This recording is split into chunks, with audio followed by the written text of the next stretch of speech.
அன்பான மக்கள் அனைவருக்கும் வணக்கம்ங்க. இன்றைக்கி நம்ம மாடித்தோட்ட பதிவில் என்ன பார்க்க போகிறோம் அப்படின்னா, நிறைய பேருக்கு மாடித்தோட்டம் வைக்கணுங்கிற ஆசை இருக்கும். ஆனாலும் அதில் சின்ன தயக்கம் இருக்கும். என்ன தயக்கம் இருக்கும்?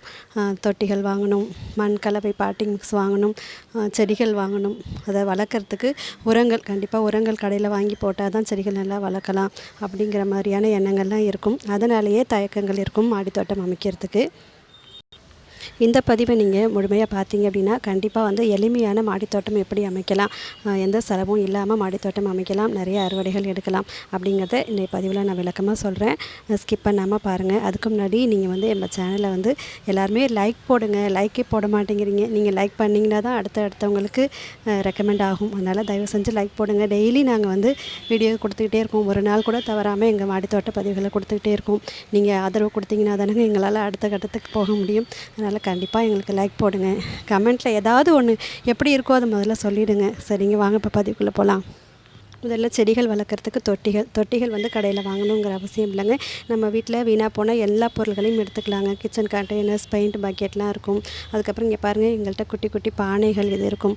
அடுத்தது தெர்மோகோல் பாக்ஸு, இந்த மாதிரி எதெல்லாம் உடஞ்சி போயிருக்கோ எடுத்துக்கலாங்க. மாடி தோட்டத்தில் புது தொட்டிக்கு வேலை இல்லைங்க. புதுசாக வாங்கினா கூட நம்ம அதை ஹோல் பண்ணிட்டு தான் நம்ம செடிகள் வளர்க்க ஆரம்பிப்போம். அதனால் நீங்கள் உடைந்து போன பொருட்களை தாராளமாக பயன்படுத்தலாம். செலவில்லாததுங்க இது. அடுத்தது மண் கலவைங்க. மண் கலவைக்கும் இன்றைக்கி கடையிலலாம் பாட்டி மிக்ஸ் வாங்க வேணாங்க. உங்கள் வீட்டு பகுதியில் மரத்துக்கு அடியில் உள்ள தோட்டத்து மண்ணே போதுங்க. அதை எடுத்துக்கோங்க. வீட்டில் பயன்படுத்துகிற காய்கறி கழிவுகள், பழக்கழிவுகள், தானிய கழிவுகள், இது ரெண்டையும் ஒன்றா கலந்து மிக்ஸ் பண்ணி ஒரு தொட்டியை ரெடி பண்ணி ஒரு 15-20 நாள் வச்சுருங்க. சூப்பரான மண் கலவை ரெடி ஆகிடுங்க. அதுக்கப்புறம் அதில் நீங்கள் எந்த செடிகள் வச்சாலும் அருமையாக வளருங்க. அதுக்கப்புறம் செடிகள் கூட பைசா கொடுத்து ஒன்றும் பெருசாக வாங்க வேண்டாங்க. நிறைய இப்போ செடி வகைகள் கிளைகள் மூலமாக வளர்க்குறது இப்படிலாம் இருக்கும். நாட்டு செம்பருத்தி வகைகள், மல்லிகைப்பூ வகைகள், அடுத்தது இந்த டேபிள் ரோசஸ், இதெல்லாம் கட்டிங்ஸில் சூப்பராக வளர்க்கலாங்க. ஏன் இப்போ அந்தி மல்லியே கூட கட்டிங்ஸில் வளர்க்கலாங்க. இங்கே பாருங்கள், இது ஒரு கிளையாக வளர்த்தது தான். விதைகள் போட்டால் கூட இந்த அளவு சீக்கிரம் வளர்ச்சி அடையாது. இந்த மாதிரி வளர்க்கலாங்க. வெற்றிலை கொடியெலாம் கூட வளர்க்கலாங்க. இந்த மாதிரி வேர் இருக்கிற மாதிரி அந்த ஒரு தண்டு பகுதியை நீங்கள் எடுத்துகிட்டு அதை நீங்கள் வச்சிங்கன்னா சூப்பராக வந்துடுங்க. அதுக்கப்புறம் இந்த கீரை வகைகள்லாம் அழகாக தண்டுகள் மூலமாக சூப்பராக வளர்க்கலாங்க. இதுக்கெல்லாம் எந்த செலவும் நீங்கள் பண்ண வேண்டிய அவசியமே இல்லைங்க.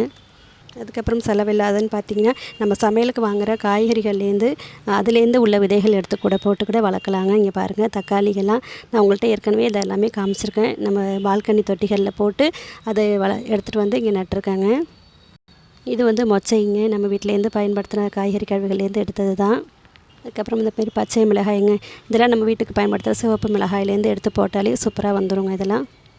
அதுக்கப்புறம் உரங்களும் நீங்கள் செயற்கை உரம் தேவையில்லைங்க. என்னுடைய தோட்டத்தில் முழுக்க இயற்கையால் நான் உருவாக்குறது தாங்க.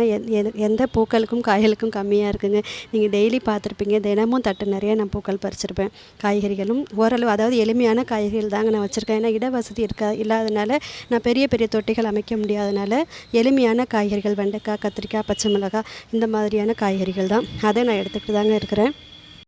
வாரத்தில் 2 முறை நீர் உரங்க. நம்ம வீட்டில் பயன்படுத்துகிற காய்கறி கழிவுகள், பழக்கழிவுகள், தானிய கழிவுகள், பாருங்கள் நான் இப்போயே ரெடி பண்ணி வச்சுருக்கேன் பாருங்கள். இந்த மாதிரி நீர் உரங்கள் கொடுக்குறேங்க.